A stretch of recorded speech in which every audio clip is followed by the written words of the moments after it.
A patient with myocardial infection is on IV morphine, the main reason for its use. मतलब एक patient जो है जिसको myocardial infection हुआ है उसको आईवी मॉर्फिन दिया जा रहा है। तो आईवी मॉर्फिन देने का मेन रीज़न क्या है? ए है option reduce heart rate, B है relieve chest pain and anxiety, C है increase myocardial oxygen demand, D है टू प्रिवेंट एरिथमिया। तो इसका सही उत्तर जो है वो है बी होता है, इसका to relieve chest pain and anxiety. Actually morphine जो होती है वो मेनली कौन सी ड्रग होती है? वो ओपियोइड ड्रग होती है। ठीक है, ये ओपियोइड ड्रग जो होती है वो क्या करती है? प्री लोड जो होता है हार्ट के अंदर एंड आफ्टर लोड जो होता है उसको क्या करती है? रिड्यूस करती है, कम करती है। और कम करके फिर क्या करती है? ये मायोकार्डियम जो होती है या हार्ट जो है उसके अंदर चेस्ट पेन जो उसको भी कम करती है। साथ ही साथ क्या करती है? ये एंजाइटी जो है उसको भी क्या करती है? कम करती है। इसलिए मॉर्फिन जो होती है वो इसमें दी जाती है। तो पहला प्रश्न तो ये रहा। दूसरा प्रश्न, in patient with Parkinson disease the first line drug therapy usually includes. मतलब एक पेशेंट जो है इसको पार्किंसन डिसीज हुई है तो उसको फर्स्ट लाइन ड्रग के अंदर कौन सी फर्स्ट लाइन ड्रग थेरेपी के अंदर कौन सी ड्रग जो है वो दी जाती है? ए है लिवोडोपा कार्बिडोपा, बी है हेलोपेरिडोल, सी है एट्रोपिन और डी होता है फिनाइनटोइन। तो इसका सही उत्तर जो होता है वो होता है हमारा ए जो है वो लिवोडोपा और कार्बिडोपा जो है वो दी जाती है। पार्किंसन डिसीज जो होती है, पार्किंसंस के अंदर मेनली क्या होता है कि डोपामाइन जो होता है वो कम हो जाता है, डोपामाइन कम हो जाता है। लिवोडोपा जो होती है, लिवोडोपा, ये लिवोडोपा मेनली क्या करती है? ये डोपामाइन जो होता है उसको क्या करती है? रिप्लेस करती है। तो रिप्लेस डोपामाइन, डोपामाइन को क्या करती है? रिप्लेस करने का काम करती है। इसके साथ जो कार्बिडोपा दी जाती है, कार्बिडोपा दी जाती है। ठीक है, अब ये कार्बिडोपा जो होता है वो क्या करती है? मेनली पेरिफेरल ब्रेकडाउन जो होता है लिवोडोपा का, मतलब लिवोडोपा जो होती है वो क्या है? लीवर के द्वारा ब्रेकडाउन हो जाती है, टूट जाती है। और जो टूट जाएगी तो फिर क्या होगा? वो डोपामाइन के अंदर कन्वर्ट नहीं होगी, अपना प्रोड्यूस इफेक्ट जो प्रोड्यूस नहीं कर पाएगी। तो कार्बिडोपा जो होती है वो क्या करती है? मेनली ये प्रिवेंट पेरिफेरल ब्रेकडाउन ऑफ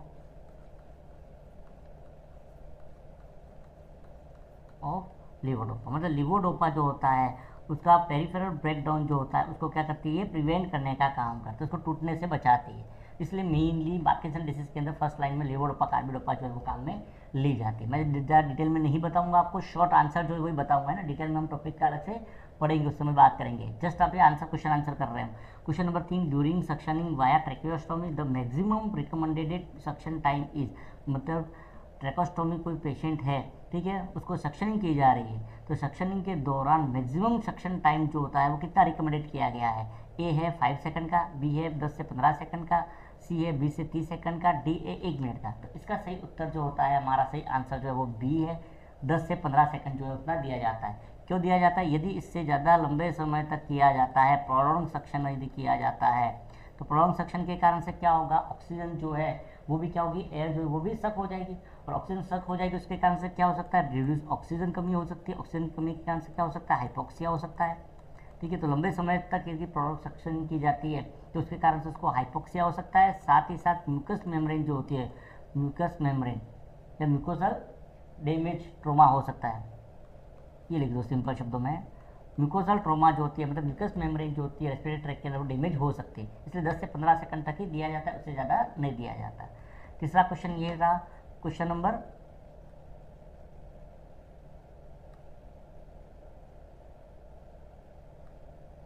चौथा क्वेश्चन ये रहा आपके सामने, the earliest sign of increase intracranial pressure. Intracranial pressure जो है वो बढ़ने का सबसे पहला साइन क्या होता है? A bradycardia, B hypertension, C alter level of consciousness, D fixed dilated pupil. तो इसका सही आंसर जो होता है वो हमारा वो होता है सी है, इसका अल्टर लेवल ऑफ कॉन्शियसनेस। मतलब इंट्राक्रेनियल प्रेशर यदि बढ़ेगा, ठीक है, इंट्राक्रेनियल प्रेशर का मतलब क्या होता है? ये सेरिब्रम जो होता है हमारा उसके चारों तरफ जो CSF जो होता है, CSF का फ्लूइड का जो प्रेशर होता है वो, यदि ये फ्लूइड का प्रेशर बढ़ता है तो उसके कारण से क्या होगा? इंट्राक्रेनियल प्रेशर बढ़ जाएगा तो ब्रेन टिश्यू जो होगा वो क्या होगा? कंप्रेस होगा, ब्रेन टिश्यू दबेगा और ब्रेन टिश्यू दबने के कारण से क्या होगा? कॉन्शियसनेस लेवल जो है वो क्या हो जाएगा? अल्टर हो जाएगा। तो एक तो ये हो जाएगा क्वेश्चन। बढ़ते हैं पांचवें क्वेश्चन की तरफ फटाफट। In myasthenia gravis the primary defect is. Myasthenia gravis के अंदर प्रमुख डिफेक्ट जो होता है वो किसके अंदर होता है? तो इसके ऑप्शन है destruction of dopamine receptor, B है loss of acetylcholine receptor, 8 neuromuscular junction, C है demyelination of motor neuron, D होता है इंक्रीज सेरोटोनिन एक्टिविटी। तो इसका सही आंसर जो होता है हमारा, ठीक है, वो कौन सा हो जाएगा? Mainly loss of acetylcholine receptor 8 neuromuscular junction. ठीक है, तो ये मेनली इसका होता है एसिटाइलकोलिन न्यूरोमस्कुलर जंक्शन होता है, जैसे मसल्स होती है, इस मसल्स के ऊपर क्या होता है, सिनेप्स होता है न्यूरॉन का, ठीक है। और यहाँ पर क्या होता है, एसिटाइलकोलिन रिसेप्टर होते हैं, ठीक है। अब ये जो एसिटाइलकोलिन रिसेप्टर जो होते हैं, ठीक है, वो क्या करते हैं, यहाँ से सिनेप्स के द्वारा क्या होता है, एसिटाइलकोलिन रिलीज होता है। ये एसिटाइलकोलिन जो होता है रिसेप्टर से बाइंड होता है और मसल्स के अंदर फिर क्या होता है, कॉन्ट्रैक्शन होता है, ठीक। इस एसिटाइलकोलिन रिसेप्टर जो होते हैं, ठीक है, एसीए रिसेप्टर, उसके अगेंस्ट क्या बन जाती है, एंटीबॉडी बन जाती है। क्या बन जाती है, एंटीबॉडी। और ये एंटीबॉडी जो होते हैं वो फिर क्या करते हैं, इसको डैमेज कर देते हैं, डैमेज कर देते हैं। और ये डैमेज होने के कारण से फिर क्या होता है, मसल्स के अंदर इम्पल्स जो है नहीं जा पाएगी, मसल्स इम्पल्स नहीं जाने के कारण से क्या होगा, मस्कुलर वीकनेस, तो मसल्स जो होती है वो क्या हो जाएगी, कमज़ोर हो जाती है, मसल्स जो होती है वो कमज़ोर हो जाएगी। तो हमारा इसका उत्तर जो रहेगा वो कौन सा रहेगा, मेनली बी रहेगा, loss of acetylcholine receptor at neuromuscular junction. छठा क्वेश्चन आपके सामने, the Glasgow coma scale GCS minimum score is, GCS का मिनिमम स्कोर जो होता है वो कितना होता है, ए है 0, बी है 3, सी है 5 और डी है 10। तो मिनिमम स्कोर पूछा गया है ग्लासगो कोमा स्केल का, तो ये होता है मेनली बी 3 होता है। ग्लासगो कोमा स्केल जो होता है, ठीक है, वो डीप कोमा जो है, डीप कोमा, ठीक है, वो 3 होता है डीप कोमा। डीप कोमा से फुली अल्टर जो होता है, फुली अल्टर वो होता है, और फुली अल्टर कितना होता है, 5 होता है। तो 3 to 5 इसका मेनली ग्लासगो कोमा का स्केल होता है, ठीक है।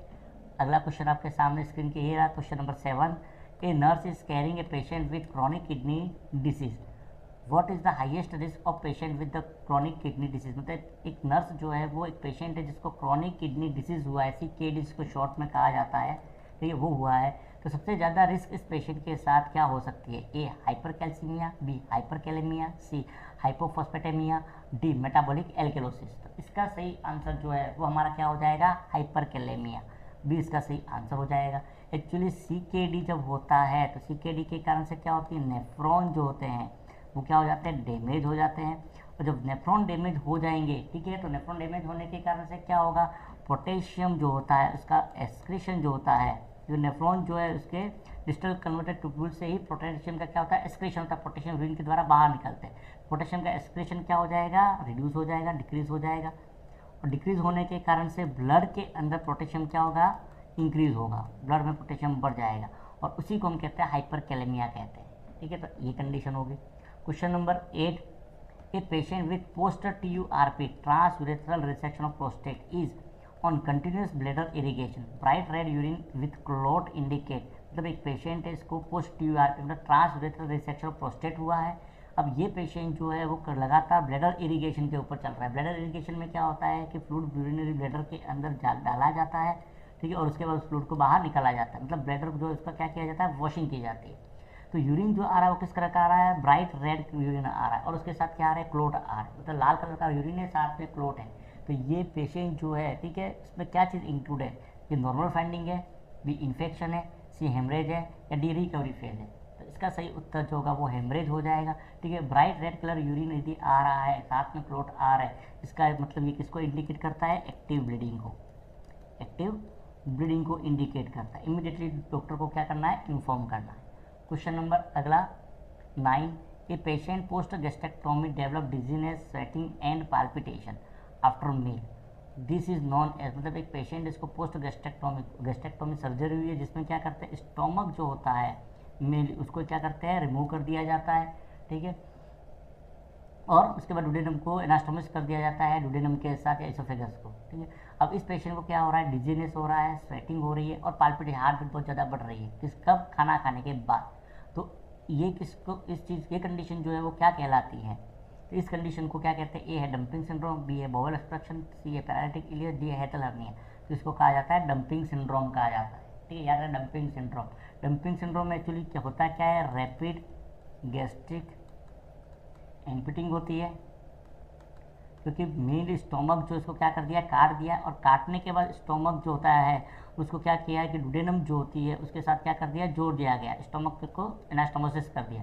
जोड़ने के कारण से क्या होगा, स्टोमक में खाना रहेगा नहीं, और रैपिडली क्या होगा, खाना जो होता है किस में चला जाएगा, डुडेनम के अंदर आगे चला जाएगा, ठीक है। और उसके कारण से क्या होगा, फ्लूइड शिफ्ट होगा, फ्लूइड शिफ्ट हो जाएगा, ठीक है। मतलब फ्लूइड का जो एब्जॉर्प्शन होना चाहिए वो प्रॉपर एब्जॉर्प्शन होगा नहीं, और फ्लूइड की शिफ्टिंग होगी, और फ्लूइड शिफ्टिंग के कारण से उसको क्या हो जाएगा, हाइपोग्लाइसीमिया होगा, और हाइपोग्लाइसीमिया होने के कारण से इसको क्या हो सकती है, डिजीनेस, स्वेटिंग और पाल्पिटेशन हो सकता है, उसी को हम कहते हैं डंपिंग सिंड्रोम कहा जाता है।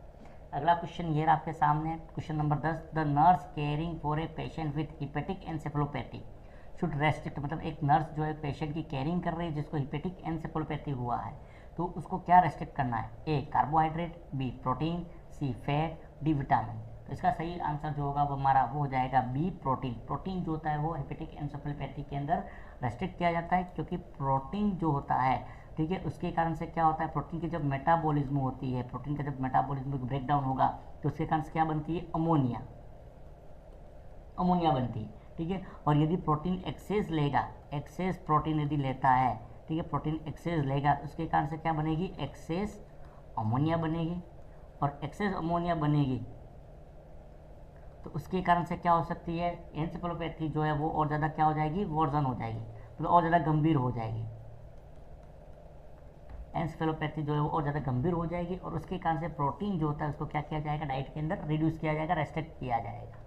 क्वेश्चन नंबर ये रहा आपके सामने। अगला क्वेश्चन नंबर 11 जो है वो 11 क्या कह रहा है हमारा question, a patient with diabetic ketoacidosis DKA will have which ABG finding, मतलब एक पेशेंट है उसको डायबिटिक कीटोएसिडोसिस हुआ है, उसकी एबीजी एनालिसिस जब किया जाता है, एबीजी एनालिसिस मतलब arterial blood gas analysis, ABG जब किया जाता है तो क्या फाइंडिंग मिल सकती है? A metabolic alkalosis, B metabolic acidosis, C respiratory alkalosis, D respiratory acidosis. तो इसके अंदर जो आंसर जो रहेगा इसका वो भी रहेगा हमारा बी रहेगा, मेटाबॉलिक एसिडोसिस, ठीक है। डी के ए डायबिटिक कीटो एसिडोसिस के अंदर क्या बनते हैं? कीटोन बनते हैं, ठीक है, कीटोन बनते हैं। अब कीटोन क्यों बनते हैं? फैट का ब्रेकडाउन होता है उसके कारण से, और यही कीटोन जो होते हैं वो क्या होता है? एक्यूमुलेट हो जाते हैं, एक्यूमुलेट हो जाते हैं, और एक्यूमुलेट होने के बाद ब्लड का जो पीएच जो होता है, पीएच उसको क्या करते हैं? रिड्यूस कर देते हैं, रिड्यूस मतलब उसको एसिडिक बनाते हैं, और उसके कारण से क्या हो सकता है? मेटाबॉलिक एसिडोसिस जो है वो हो सकता है, ठीक है। बढ़ते हैं अगले क्वेश्चन की तरफ हम। 12वां question, the most dangerous complication of thyroidectomy is, thyroidectomy जो है उसका सबसे मोस्ट डेंजरस कॉम्प्लिकेशन क्या होता है?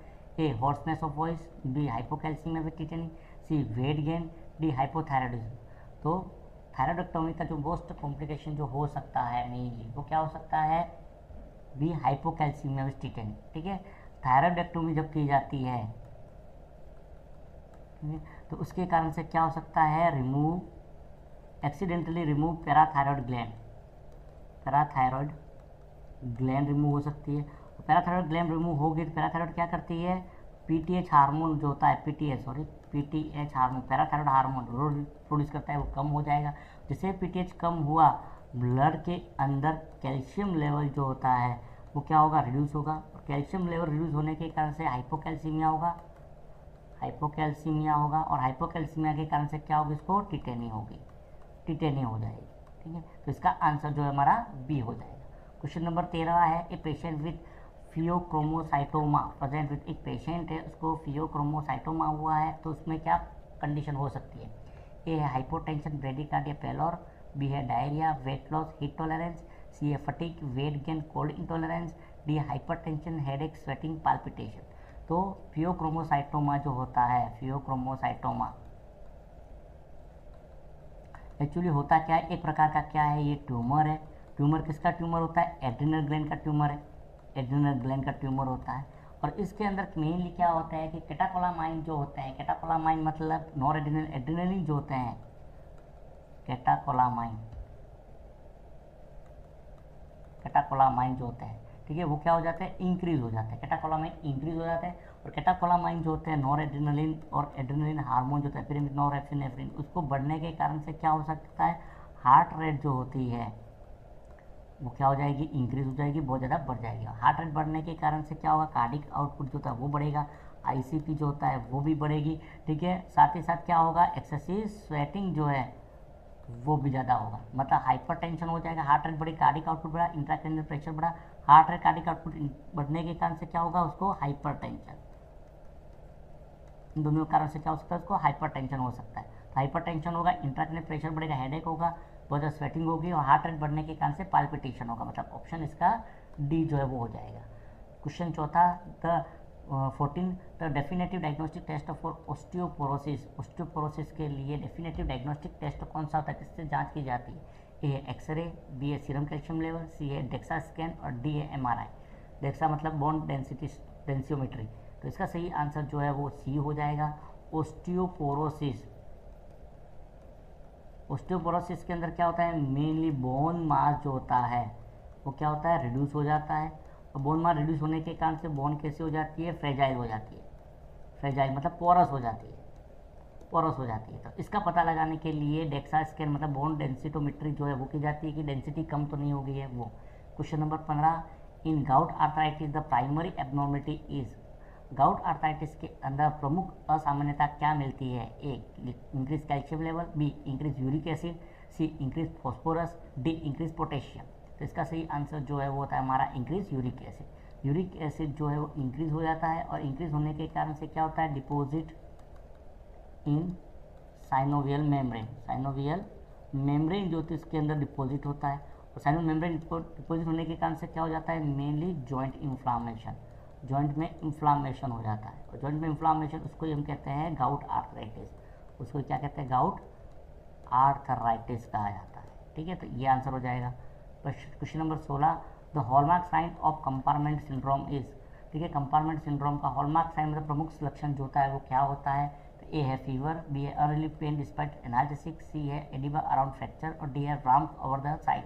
कंपार्टमेंट सिंड्रोम का मतलब क्या होता है, मेनली मसल्स जो होती है या स्किन जो होती है उसके अंदर क्या होना, स्ट्रक्चर हो जाना, एक तरह की कंडीशन होती है। ठीक है, तो कंपार्टमेंट सिंड्रोम जो होता है, ठीक है, तो उसमें मेन जो साइन दिखाई देता है वो होता है अनरिलीव्ड पेन डिस्पाइट एनाल्जेसिक। तो कंपार्टमेंट सिंड्रोम के अंदर बहुत ज़्यादा पेन होता है, इवन इतना पेन होता है उसको एनाल्जेसिक दे दिया जाए उसके बाद पेन जो होता है वो सबसाइड नहीं होता है, तो इतना उसको दर्द होता है।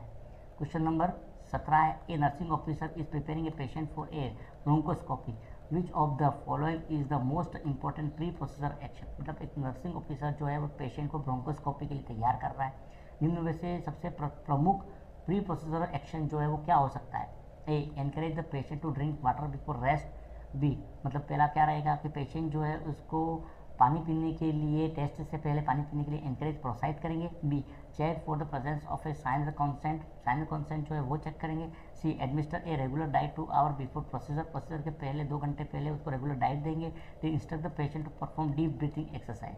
तो इसका सही आंसर जो है वो हो जाएगा हमारा B check for presence of signer consent. हमेशा याद रखना है कोई भी इन्वेजिव प्रोसीजर होता है तो उसमें पहले सबसे पहले क्या लिया जाएगा, रिटर्न कॉन्सेंट। सबसे पहले पेशेंट को क्या करना है, एक्सप्लेन किया जाएगा, एक्सप्लेन करने के बाद कॉन्सेंट लिया जाता है, फिर उसके वाइटल साइन जो है वो चेक किए जाते हैं, फिर उसको बाकी जो इंस्ट्रक्शन जो है वो आगे प्रोवाइड कराए जाते हैं। Question number 18, a nurse is providing care for a patient undergoing peritoneal dialysis, which finding should the nurse report immediately to the physician. मतलब एक नर्स जो है वो एक पेशेंट को केयर कर रही है जिसको पेरिटोनियल डायलिसिस पर है, निम्न में से कौन सी फाइंडिंग जो होती है, ठीक है, उसको तुरंत ही नर्स जो है वो किसको, फिजिशियन को इन्फॉर्म करेगी। ये है क्लियर स्ट्रोक कलर आउटफ्लो, मतलब आउटफ्लो जो हो रहा है वो क्लियर स्ट्रोक कलर का हो रहा है। B patient complain of abdominal fullness, patient जो एब्डोमिनल फुलनेस की कंप्लेन कर रहा है। C cloudy peritoneal dialysis outflow, peritoneal dialysis outflow जो हो रहा है वो क्लाउडी हो रहा है। D weight gain after dialysis, तो इसमें से सही उत्तर कौन सा होगा, सही आंसर इसका जो होता है वो होता है सी होता है, cloudy peritoneal dialysis outflow. Mainly होता है क्या है, ये इंडिकेट करता है किसको, पेरिटोनाइटिस को, पेरिटोनाइटिस को, ठीक है, पेरिटोनाइटिस को इंडिकेट करता है। यदि पेरिटोडायलिसिस यदि क्लाउडी हो गया है मतलब उसको पेरिटोनाइटिस हो गया है, तुरंत फिजिशियन को इन्फॉर्म करना है। बाकी क्लियर स्ट्रोक कलर हो रहा है तो ये भी नॉर्मल है। एब्डोमिनल फुलनेस पेशेंट को कंप्लेंट होती है थोड़ी बहुत, वेट गेन डायलिसिस के बाद वेट गेन भी समस्या हो सकती है, ठीक है। Yes, question number 19, which type of traction is most common use for femur fracture in children. बच्चों के अंदर फीमर फ्रैक्चर में कौन सा ट्रैक्शन कॉमनली यूज़ किया जाता है। ए है बक ट्रैक्शन, बी है रसेल ट्रैक्शन, सी है ब्रेयन ट्रैक्शन और डी है सर्वाइकल ट्रैक्शन। सर्वाइकल तो हो ही नहीं सकता, ये दोनों ट्रैक्शन जो होते हैं मेनली, ठीक है, वो यूज़ किए जाते हैं, लेकिन कब किस में यूज़ किया जाता है, बड़ों के अंदर। ब्रेयन ट्रैक्शन जो होता है वो मेनली किस में यूज़ किया जाता है, बच्चों के अंदर, ठीक है। Femur fracture hip dislocation के अंदर यूज़ किया जाता है बच्चों के अंदर, ब्रेयन ट्रैक्शन जो है वो। और ये भी 2 ईयर से छोटे बच्चे होते हैं, 2 ईयर्स 2 साल से छोटे बच्चे होते हैं, ठीक है, उनके अंदर काम में लिया जाता है। क्वेश्चन नंबर 20वां, A 25-year-old male present with hematuria and hearing loss. Renal biopsy show basket web appearance of basement membrane. Likely diagnosis, मतलब एक 25 साल का उम्र का व्यक्ति है, उसको हेमेचूरिया और हियरिंग लॉस हो रहा है। रीनल बायोप्सी के अंदर बास्केट वेव अपीयरेंस होता है बेसमेंट मेम्ब्रेन का, तो क्या डायग्नोसिस हो सकता है? तो A minimal change disease, B Alport syndrome, C Goodpasture syndrome, D IG nephropathy. इसका सही आंसर जो है वो एल्पोर्ट सिंड्रोम है। एल्पोर्ट सिंड्रोम एक्चुअली होता क्या है, एंटीबॉडी बन जाती है, एंटीबॉडी बनती है किसके अगेंस्ट जीबीएम। जीबीएम जो होता है ग्लोबुलर बेसमेंट मेम्ब्रेन, उसके पर बन जाती है। और ये जीबीएम जो होता है उसको क्या कर देता है कि इसके जो कोलेजन होते हैं, कोलेजन फाइबर ठीक है, उसका क्या कर देता है, डिस्ट्रक्शन कर देता है।